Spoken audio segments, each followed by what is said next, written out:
ज्या घरानं मोठं केलं त्या ढेकणाचं काम असायचं त्याच घरातल्या माणसाला चावायचं, रक्त प्यायचं. असे काही गिधाड येतं, ते ढेकणं येतं तिथं आसपास.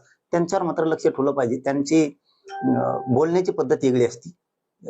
हे ताई साहेबांसाठी. आता आपण उपमुख्यमंत्री होत आहे, आपल्याला दादाचा वारसा चालवायचा आहे, पवार परिवाराचा वारसा चालवायचा आहे, राज्यातले काटेकोरपणानं प्रशासनावर लक्ष ठेवायचंय तुम्हाला. त्याच्यासाठी हे फक्त आमचं सांगणं आहे, ऐका म्हणत नाहीत आम्ही, सल्ला फल्ला सुद्धा नाही. पण हे ढेकणं जे जमलेत ना आता अचानक, यांच्यावर लक्ष ठेवावं लागणार आहे. कारण शेवटी उपमुख्यमंत्री झाल्याच्या नंतर सुनेत्राताई साहेब, तुम्ही एक लक्षात घ्या, तुम्ही मराठवाड्याची लेख आहेत आणि तुम्ही पश्चिम महाराष्ट्रातली सून आहेत. दोन्हीकडेही तुम्हाला राजकीय वारसा आहे. माहेरकडं पण आहे, मराठवाड्याचे तुम्ही लेख आहेत, इकडं पण आहे, आणि तिकडं सासरला गेल्याच्या नंतर सुद्धा तुम्हाला राजकीय वारसा आहे. त्यामुळे तुम्हाला खूप बारीक लक्ष ठेवावं लागणार आहे.